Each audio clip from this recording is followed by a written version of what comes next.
I was around 10, and the year was around the year 2000. It was Thanksgiving, and my birthday is November 23rd. This is the date for Thanksgiving, like once every 4 years. I can't recall if the day in question was one of my birthdays a lot, but it's not really that important. So I live in South Mississippi, and for holidays, sometimes we go see our extended family in downtown Oberlin. They have a big house, lots of land, live out in the woods, and have smaller buildings around the main house, which were being used as storage. When we arrived, my parents introduced me to the cousin of mine that I had never met named Zach. He was 1 year older than me, making him about 11 at the time, I think. We hit it off instantly, too, and we went upstairs to play Mario Kart on the SNS. After an hour of that, we took to running around outside for a little bit, which led to us exploring the smaller buildings of the property. We came across one that could have been an apartment for someone, and it had a small kitchen, a refrigerator, a TV, a living area, and some workout machines on the first floor. It wasn't a big building at all. The upstairs consisted of 2 empty bedrooms and a very small hallway dividing them. The upstairs rooms were to the immediate left and right of the top of the stairs as well. So me and Zach went up there, and we found an empty room to the right, but the door on the left was closed. We went back to the first floor and fired up the TV so that we could be away from all the adults for a while and just hang out. One of my uncles even came in to grab some frozen food from the freezer and told us to have fun and be safe, with the usual adult platitudes. Roughly half an hour goes by when out of nowhere we heard a loud crash, and it sounded like a car crash, if I'm being honest, or maybe something akin to a loud metal object falling through a house. And it all seemed to be coming from upstairs. Naturally, we wondered what the hell was going on. Me going first went to the staircase to see what was up, and there he is. A neon green figure similar to how the Flying Dutchman from SpongeBob is depicted. Transparent and bright green, was just staring over the railing at us. It was hanging halfway out of the previously locked door, just staring at us. And the door was cracked open now. His torso stopped at the door. Me and Zach both screamed bloody murder and ran back to the main house and told our parents, who laughed it off as kids being kids. I think someone even made the statement that it could be a deceased cousin of ours that stayed over there at one point or something like that. To this day, my mother even brings it up sometimes because we both love the paranormal stuff. But it being so long ago, I'm pretty sure that my memories have at least distorted it a little bit. That image of the green man sticking through a door and leering at me down a staircase and that loud crash will be with me forever. So guys, if you have any similar stories, I'm sure would love to hear them. I usually just lurk here, but I've heard a few stories in my time that kind of line up with my own, so if you have any explanations as to what this could be, I would really love to hear it. For reference, I'm a 27-year-old female, and this story takes place 10 years ago when I was 17. I just started university and was excited about having a fresh new start since I'd always been a nerdy outcast in high school. I'd never had a boyfriend before. I'd never even been on a date, in fact, so I was naive and optimistic about boys. My introverted and awkward personality hadn't magically changed since entering university or anything, so it's safe to say that I didn't meet any interesting guys at school. But one late night I was in my room just working on an assignment on my laptop when I received a request on MSN Messenger. The email address was a boy's name with some numbers. The name was clearly ethnic and likely someone of the same origin as me, so intrigued, I accepted. For the sake of the story, we'll call this boy Ken. We got to chatting, though, and I asked him how he got my email address. He dodged the question. I let it go, not thinking too much of it. This was from a time when it was normal to accept anyone, and everyone has a friend on Facebook and other social media platforms. As Ken and I continued to talk, though, I learned that he lived in my city, and apparently wasn't much older than me. As I guessed, our roots were in fact the same country. Let's call it the motherland. I asked him why he didn't have a picture of himself in his display picture, and this prompted him to suggest that we turn on our webcams because he wanted to see me too. I declined, but he insisted. Somehow, too, he convinced me, and we both switched on our webcams. I was pleasantly surprised and somewhat relieved to see that Ken was actually a good-looking young guy. He was chatting to me from the comfort of his bedroom, seemingly very normal, in fact.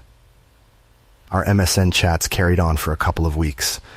They developed into text messages, and we even had a few phone calls after I agreed to give him my phone number.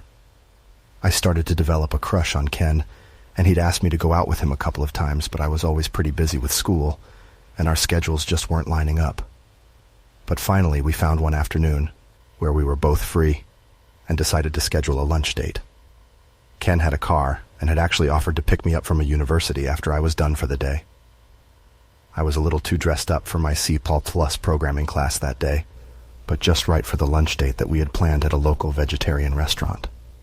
Stupidly, I didn't tell any of my friends where I was going or with Mom, because I was embarrassed about going on my very first date, at almost age 18, with someone who randomly added me on MSN. I waited outside my building when a black car with heavily tinted windows pulled up beside me. The passenger side window rolled down, and sure enough, there was Ken sitting in the driver's seat. I was happy to see that he was as cute in person as he was on webcam.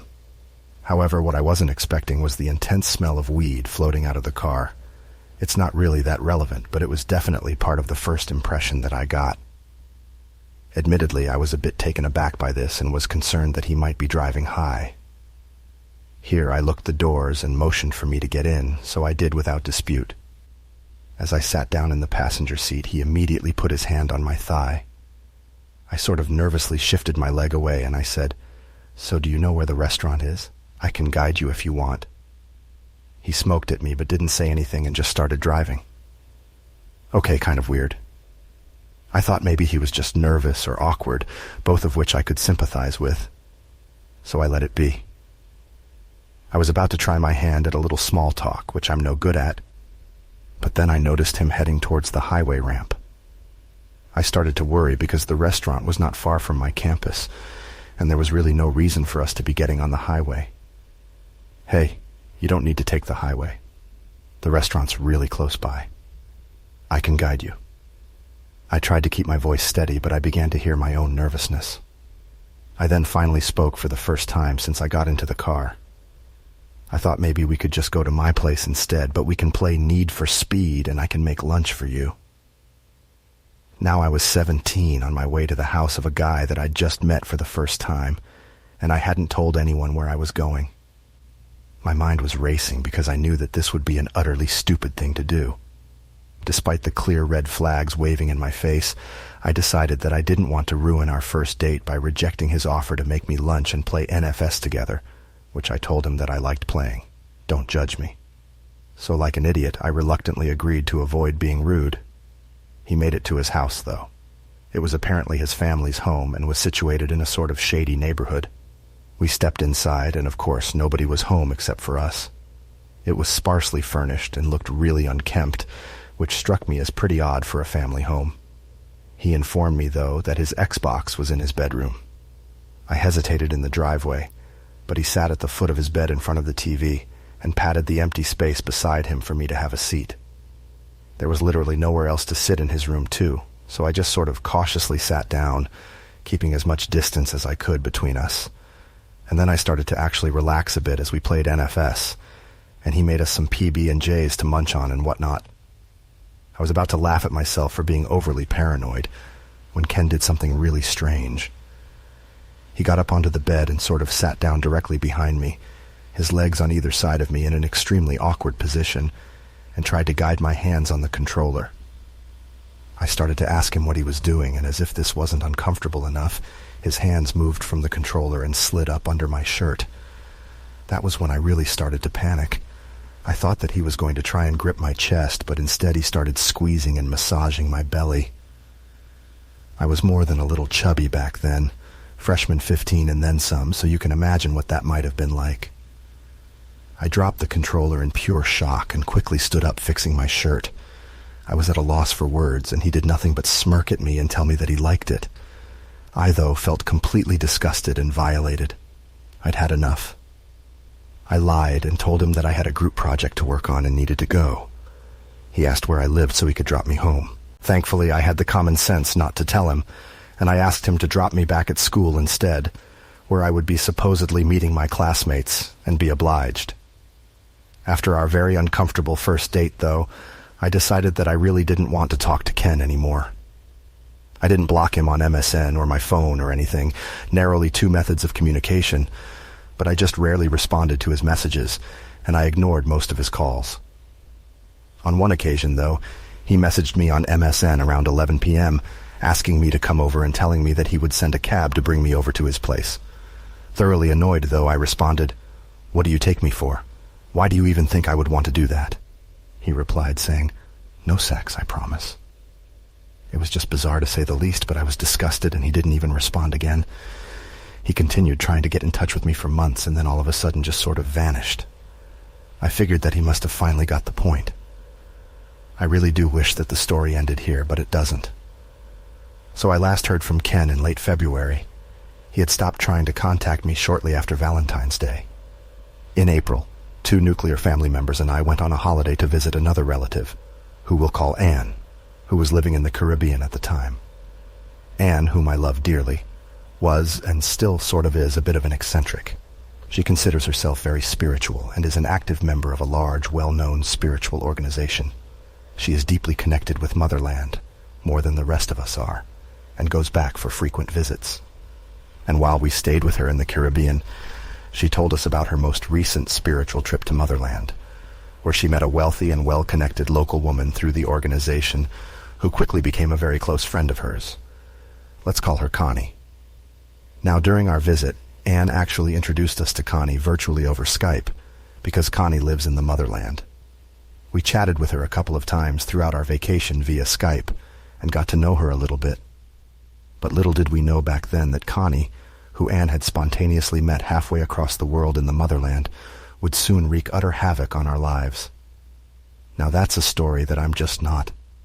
It may never be ready to tell because of how many lives were affected and the severity of the damage that had been inflicted. But what you need to know is that Connie was an outright criminal and a con artist who'd been targeting our family from long before Anne had actually met her. Their meeting was no coincidence, in other words. Not only did she manage to steal over $100,000 from our family, but she took any peace of mind or sense of security that we had ever had as well. When we finally caught on and confronted her, though, she insisted that we were mistaken but disappeared into thin air once we forced her out of our lives. And I know you're probably wondering what on earth this has to do with my story about Ken. Well, get this. So the situation with Connie lasted many months, but the whole thing is kind of a blur to me now. But we first spoke to her online in April, and I remember the whole ordeal lasting well into the fall. But while she normally resided in Motherland, Anne had invited her to visit and stay with us where we, my whole family and I, presently live. That's when things really took a turn for the worse, too. Some of the things I clearly remember and are important to the story were that, 1, the whole time she was staying with us, she was trying to convince me to transfer schools to a very obscure school and program in the U.S. I don't even live in the U.S. and was actually getting very pushy about it. And 2, she had asked me if I was a virgin and told me to save myself for my husband. Really weird and sort of disturbing stuff, I know. During this time, though, I was so emotionally drained and stressed that I didn't really think about anything but the situation at hand. In fact, I had stopped socializing almost entirely and even started habitually skipping classes. I had lost contact with high school friends, and my university friends were too new to really care, so my strange behavior and new destructive habits went pretty much unnoticed. Fast forward to another day, though, after Connie's final disappearance in the fall, I was at home with my dad when my cell phone rang.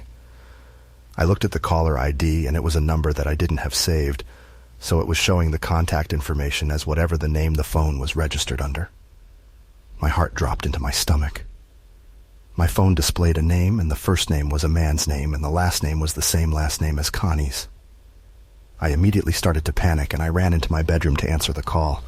I had no idea what to expect, and when I picked up the phone, I was greeted by a familiar voice. It was Ken. I honestly thought that I was going to puke when I came to a sudden realization that he had been a part of this whole sick plot.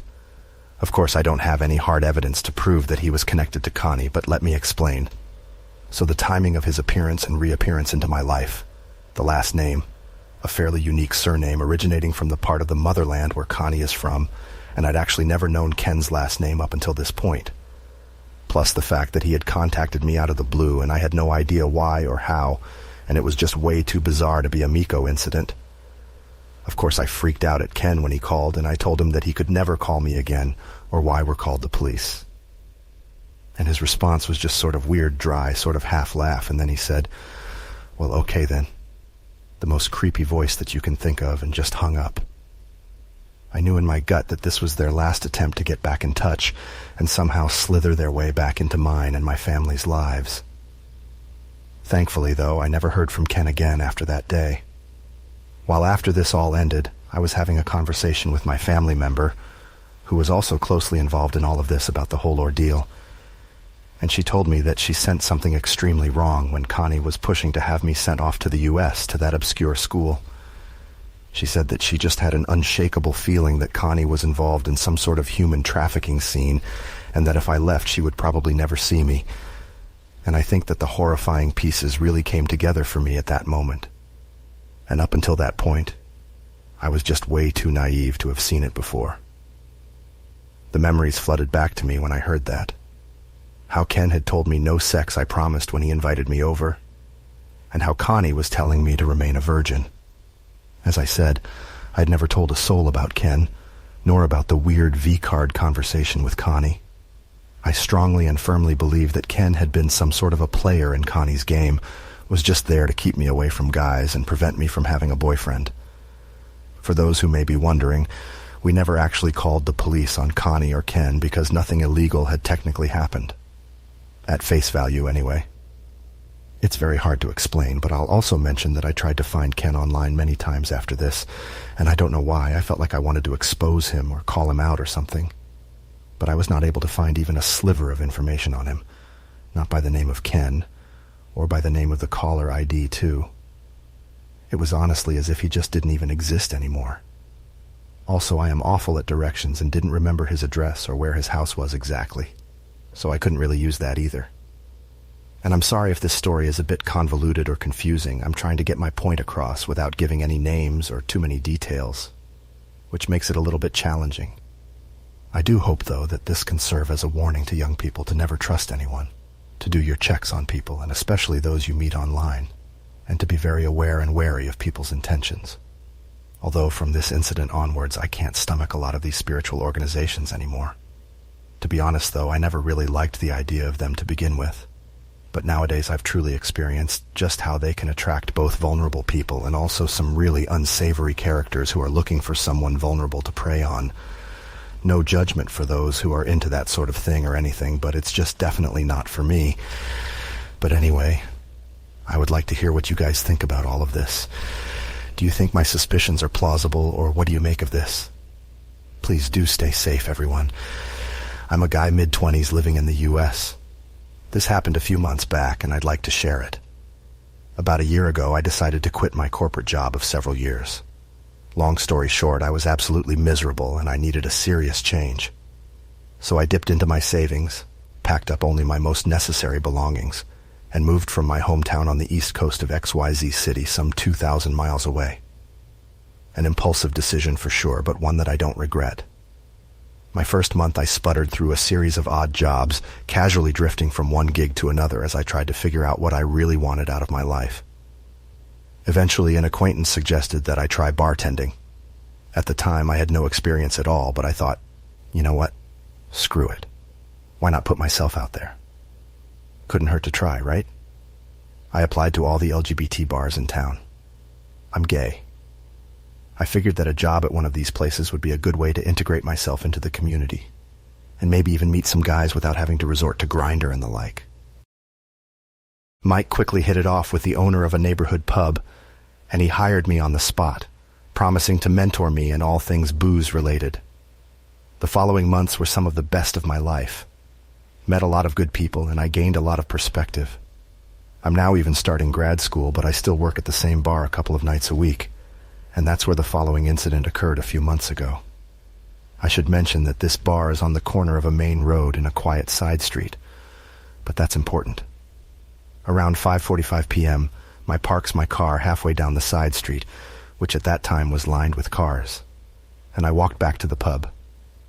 After taking some deep breaths and doing some quick mental prep, despite the nature of my job, I'm a dyed-in-the-wool introvert. I walk through the front door, toss my car keys into my knapsack, and toss my knapsack over the main bar. It's my routine, and what I always do. Only bartenders are never allowed behind the bar, and I've never really felt the need to lock my personal belongings in the back office. It's just not that kind of place. What I mean is, almost all of the patrons are quality people. Hard workers, community members, younger, older, everything in between. People who generally deserve a break every now and then, if only in the form of a cocktail or three. That being said, it's definitely not Cheers. And admittedly, this job has really made me wise to what so many women must have to endure on a regular basis. Not everyone is respectful of personal boundaries, especially when you're new or fresh meat. I've been leered at. I've had guys reach out and run their hands through my hair, stroke my chest, squeeze, well, things. Forcefully pull me closer and whisper to me all things that they'd like to do, only to get righteous and angry when I don't enthusiastically reciprocate. My first week, my boss told me, half-jokingly, that this is a gay bar. There's no such thing as sexual harassment. I guess because they're dudes, and I'm dudes, we're all dudes, I'm supposed to just man up and deal with it. Which for the most part I do, or did. The money's consistently good, but I still can't say that I'm entirely comfortable with it. Double standards suck, right? Monday evenings can be a bit of a hit or miss. That one Monday was a miss for sure. But by the time 10 p.m. rolled around, only a couple of folks remained. And that was when Vern walked in. I'd guess that Vern was in his mid to late 30s, I'd say. Solid build, clean-shaven, average-looking, sort of impeccably anonymous. I'd never seen him before, but he sat down at the edge of the counter on the very last door, next to where I enter and exit from behind the bar, and where I usually leave my belongings to. He ordered a soda and introduced himself, and we made small talk for a few minutes. He seemed to be a pretty mouthful guy, and nothing about him seemed explicitly out of the ordinary. But admittedly, something about him just didn't quite sit right with me. He almost seemed a little too ordinary, like conspicuously so. He was kind of dressed up as dressed down, if that makes any sense. It's hard to describe, but think along the lines of someone who might spend an hour trying to style perfect bedhead. Anyway, at some point the topic got around to video games, which I love, and for a good 10 minutes we discussed some upcoming releases that we were both apparently excited about. Eventually I had to excuse myself to help another customer, as well as finish a couple of other tasks that still needed doing, but Vern said that it was no big deal, and of course I needed to do my job. Cool, no problem. As I walked around the pub, cleaning this and that, I couldn't help but notice, though, that whenever I happened to look in Vern's direction, he was already looking at me. This is something that I've gotten used to as a bartender, I admit, but again, something in particular just didn't sit right. Of course, he would look away, but most of the time he wouldn't, giving me a tiny and penetrable smile. This went on for a while, nearly 2 hours, in fact. Might walk up to him occasionally, ask him if he needed anything, and we'd have a brief exchange. Might go back to my other duties. He'd just keep on staring, and so on and so on. In all that time, too, he only ordered one more soda, and he didn't talk to anyone else. He had his smartphone on the counter in front of him, but I never once saw him looking at it. As I said before, I have experienced worse, definitely. So I figured that he was probably socially awkward, or maybe just lonely. However he was, though, he wasn't particularly so. By midnight, Vern was the only person still sitting at the bar. There were 2 guys playing pool in the back room, out of sight, and a few guys smoking in the patio, but Vern and I were the only ones in the main room. In that sort of situation, too, it would feel rude to not chat up the only person left in the vicinity. It's part of my job to make people feel welcome, after all. But despite it being a super slow night, I felt drained, and I just couldn't find the energy to strike up a genuine conversation with someone who wasn't making me feel like I was on full display. But despite being a super slow night, I felt drained, and I just couldn't find the energy to strike up a genuine conversation with someone who was making me feel like I was on full display. I figured it would be a good time to just go to the storeroom and grab a few cases of beer that I had to restock soon anyway. So I owe my excuse myself, and I told Vern that I was going to the office and would be right back. But if he needed anything, that he could holler. But when I made it inside the office, I immediately felt a sense of relief, like I'd finally made it backstage after a cruelly long performance. It took me about 30 seconds to grab the stuff that I needed, but I decided to sit down and just mess around on my phone for a few minutes, enjoying my solitude. I stayed there until it felt like I'd been away from my post for a bit too long, at which point I grabbed the beer cases and headed back to the BUP. To my surprise, though, Vern was gone by the time I got back, and there was a $20 note under his glass. I felt suddenly guilty, not because I had just made money off of him, though of course that was appreciated, but because maybe he really was just some horny, closeted dude who didn't know how to interact with other guys. And maybe the money was his only reliable way of expressing gratitude for the company. But maybe I had misread the cues and was projecting my own insecurities into his, admittedly, awkward behavior. Maybe right. In any case, he was gone now, and I still had more to do, so I placed the cash in my tip jar and mentally thanked him for it. I began going about my tasks for the rest of the shift, and I quickly put Vern out of my hat. A couple of hours later, around 1 a.m., I escorted the final stragglers outside, and I closed the front door. I work alone on Monday nights, so it usually takes me a little less than an hour to finish my tasks after closing. And, as per usual, I put on some chill music and went on autopartments. I finished everything around 2 a.m., I think. After turning off the last few lights, I also grabbed my knapsack, set the alarm, and headed for the front door, which locks on its own. I started to embellish down the street towards my car, the only one left on the block. All I could think about was how badly I needed to pack a bowl and jump into the shower. When I reached the back door of my car, I absent-mindedly yanked it open and threw my knapsack into the back seats, slamming the door closed. I stepped up to the driver's side door and pulled the handle and climbed inside. Only as my arse made contact with the seat, I reached my hand toward the open door. Did I realize that I hadn't taken my car keys out of my bag? I never actually unlocked my car, and a wave just rolled over me like I jumped into an ocean and I saw something in the periphery of my vision. And I kid you not, there he was, just sitting there in my passenger seat. Now, I am not at all ashamed to admit that I screamed. The driver's side door was still wide open, but I didn't and couldn't move. I just stared at him, kind of dumbfounded. "Sorry, I didn't mean to scare you," Vern said. I didn't immediately respond, so he quickly followed up with, "I thought that we could hang out, maybe play some games together."